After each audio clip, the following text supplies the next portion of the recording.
تفہیم القرآن سید ابوالعلا مودودی۔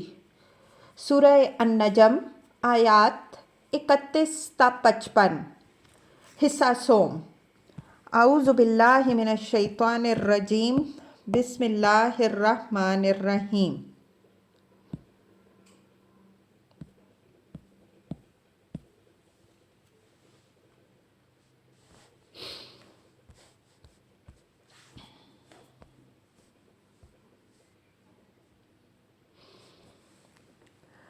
وَأَنَّ سَعْيَهُ سَوْفَ يُرَىٰ، اور یہ کہ اس کی سعی عنقریب دیکھی جائے گی۔ تفسیر یعنی آخرت میں لوگوں کے اعمال کی جانچ پڑتال ہوگی اور یہ دیکھا جائے گا کہ کون کیا کر کے آیا۔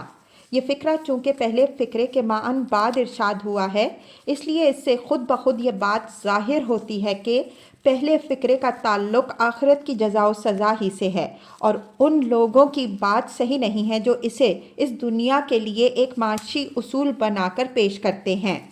قرآن مجید کی کسی آیت کا ایسا مطلب لینا صحیح نہیں ہو سکتا جو سیاق و سباق کے بھی خلاف ہو اور قرآن کی دوسری تصریحات سے بھی متصادم ہو۔ ثم یجزاہ الجزاء الاوفیٰ، اور اس کی پوری جزا اسے دی جائے گی۔ وَأَنَّ إِلَىٰ رَبِّكَ الْمُنتَهَىٰ، اور یہ کہ آخر کار پہنچنا تیرے رب ہی کے پاس ہے۔ وَأَنَّهُ هُوَ أَضْحَكَ وَأَبْكَىٰ، اور یہ کہ اسی نے ہنسایا اور اسی نے رلایا۔ تفسیر یعنی خوشی اور غم دونوں کے اسباب اسی کی طرف سے ہیں، اچھی اور بری قسمت کا سر رشتہ اسی کے ہاتھ میں ہے۔ کسی کو اگر راحت و مسرت نصیب ہوئی ہے تو اسی کے دینے سے ہوئی ہے، اور کسی کو مصائب و آلام سے سابقہ پیش آیا ہے تو اسی کی مشیت سے پیش آیا ہے۔ کوئی دوسری ہستی اس کائنات میں ایسی نہیں ہے جو قسمتوں کے بنانے اور بگاڑنے میں کسی قسم کا دخل رکھتی ہو۔ وَأَنَّهُ هُوَ أَمَاتَ وَأَحْيَا، اور یہ کہ اسی نے موت دی اور اسی نے زندگی بخشی۔ وَأَنَّهُ خَلَقَ الزَّوْجَيْنِ الذَّكَرَ وَالْأُنثَىٰ، اور یہ کہ اسی نے نر اور مادہ کا جوڑا پیدا کیا۔ مِن نُطْفَةٍ إِذَا تُمْنَىٰ، ایک بوند سے جب وہ ٹپکائی جاتی ہے۔ تفسیر تشریح کے لیے ملاحظہ ہو، تفہیم القرآن جلد سوم، سورہ الروم، حواشی 27 تا 30، جلد چہارم، سورہ شورى، حاشیہ 77۔ وَأَنَّ عَلَيْهِ النَّشْأَةَ الْأُخْرَىٰ، اور یہ کہ دوسری زندگی بخشنا بھی اسی کے ذمے ہے۔ تفسیر اوپر کی دونوں آیتوں کے ساتھ ملا کر اس آیت کو دیکھا جائے تو محسوس ہوتا ہے کہ ترتیب کلام سے خود بخود حیات بعد الموت کی دلیل بھی برآمد ہو رہی ہے۔ جو خدا موت دینے اور زندگی بخشنے پر قدرت رکھتا ہے، اور جو خدا نطفے کی حقیر سی بوند سے انسان جیسی مخلوق پیدا کرتا ہے، بلکہ ایک ہی مادہ تخلیق و طریقے پیدائش سے عورت اور مرد کی دو الگ الگ صنفیں پیدا کر دکھاتا ہے، اس کے لیے انسان کو دوبارہ پیدا کرنا کچھ دشوار نہیں ہے۔ وَأَنَّهُ هُوَ أَغْنَىٰ وَأَقْنَىٰ، اور یہ کہ اسی نے غنی کیا اور جائیداد بخشی۔ تفسیر اصل میں لفظ اقنا استعمال ہوا ہے جس کے مختلف معنی اہل لغت اور مفسرین نے بیان کیے ہیں۔ قتادہ کہتے ہیں کہ ابن عباس رضی اللہ عنہ نے اس کے معنی ارضا، راضی کر دیا بتائے ہیں۔ اکرمہ رحمہ اللہ نے ابن عباس رضی اللہ عنہ سے اس کے معنی قنع، مطمئن کر دیا نقل کیے ہیں۔ امام رازی رحمہ اللہ کہتے ہیں کہ آدمی کی حاجت سے زیادہ جو کچھ بھی اس کو دیا جائے وہ اقناع ہے۔ ابو عبیدہ اور دوسرے متعدد اہل لغت کا قول ہے کہ اقناع قنیع سے مشتق ہے، جس کے معنی ہیں باقی اور محفوظ رہنے والا مال، جیسے مکان، اراضی، باغات، مواشی وغیرہ۔ ان سب سے الگ مفہوم ابن زید رحمہ اللہ بیان کرتے ہیں۔ وہ کہتے ہیں کہ یہاں اقنع افقرا، فقیر کر دیا کے معنی میں ہے، اور آیت کا مطلب یہ ہے کہ اس نے جس کو چاہا غنی کیا اور جسے چاہا فقیر کر دیا۔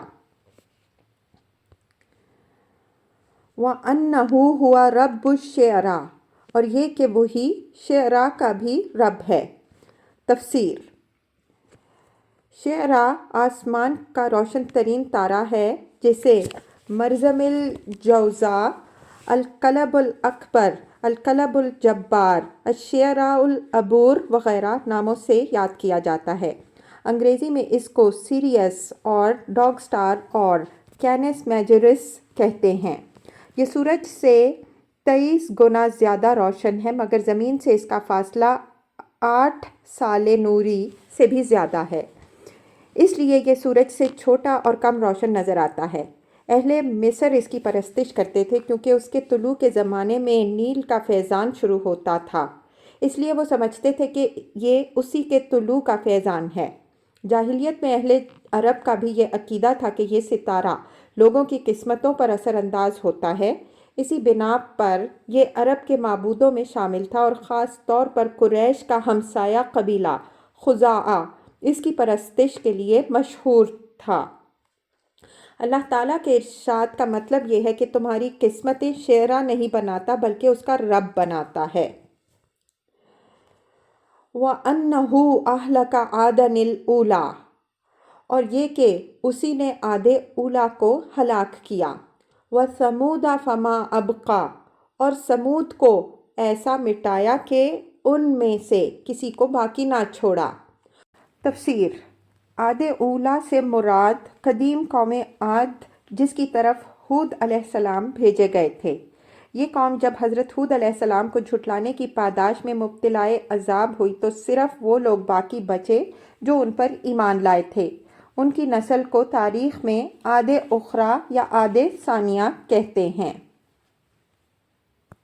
وَقَوْمَ نُوحٍ مِّن قَبْلُ، اور ان سے پہلے قوم نوح کو بھی تباہ کیا۔ اِنَّهُمْ كَانُوا هُمْ أَظْلَمَ وَأَطْغَىٰ، کیونکہ وہ تھے ہی سخت ظالم اور سرکش لوگ۔ وَالْمُؤْتَفِكَةَ أَهْوَىٰ، اور اوندھی گرنے والی بستیوں کو اٹھا پھینکا۔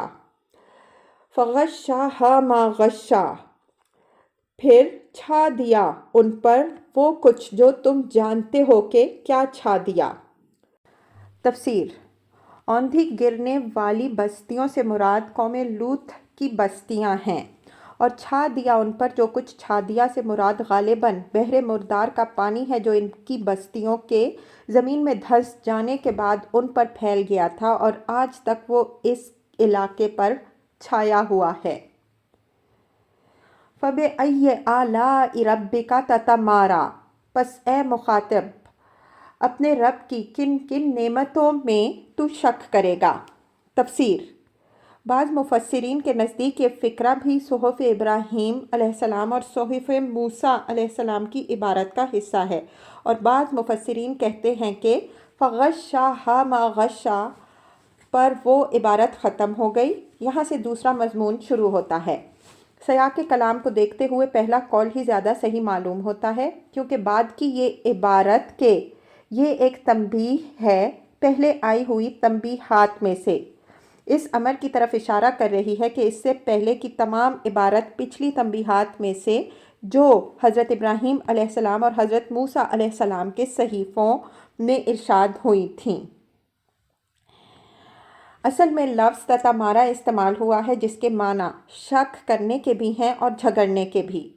خطاب ہر سامع سے ہے، جو شخص بھی اس کلام کو سن رہا ہو اس کو مخاطب کر کے فرمایا جا رہا ہے کہ اللہ تعالیٰ کی نعمتوں کو جھٹلانے اور ان کے بارے میں پیغمبروں سے جھگڑا کرنے کا جو انجام انسانی تاریخ میں ہو چکا ہے، کیا اس کے بعد بھی تو اسی حماقت کا ارتکاب کرے گا؟ پچھلی قوموں نے یہی تو شک کیا تھا کہ جن نعمتوں سے ہم اس دنیا میں مستفید ہو رہے ہیں یہ خدائے واحد کی نعمتیں ہیں یا کوئی اور بھی ان کے مہیا کرنے میں شریک ہے، یا یہ کسی کی فراہم کی ہوئی نہیں ہے بلکہ آپ سے آپ فراہم ہو رہی ہیں۔ اسی شک کی بنا پر انہوں نے انبیاء علیہم السلام سے جھگڑا کیا تھا۔ انبیاء علیہم السلام ان سے کہتے تھے کہ یہ ساری نعمتیں تمہیں خدا نے اور اکیلے ایک ہی خدا نے عطا کی ہیں، اس لیے اسی کا تمہیں شکر گزار ہونا چاہیے اور اسی کی تم کو بندگی بجا لانی چاہیے۔ مگر وہ لوگ اس کو مانتے نہیں تھے اور اسی بات پر انبیاء علیہم السلام سے جھگڑتے تھے۔ اب کیا تجھے تاریخ میں یہ نظر نہیں آتا کہ یہ قومیں اپنے اسی شک اور جھگڑے کا کیا انجام دیکھ چکی ہیں؟ کیا تو بھی وہی شک اور وہی جھگڑا کرے گا جو دوسروں کے لیے تباہ کن ثابت ہو چکا ہے؟ اس سلسلے میں یہ بات بھی نگاہ میں رہنی چاہیے کہ عاد اور سمود اور قوم نوح علیہ السلام کے لوگ حضرت ابراہیم علیہ السلام سے پہلے گزر چکے تھے، اور قوم لوط علیہ السلام خود حضرت ابراہیم علیہ السلام کے زمانے میں مبتلا عذاب ہوئی۔ اس لیے اس عبارت کے صحف ابراہیم کا ایک حصہ ہونے میں کوئی اشکال نہیں ہے۔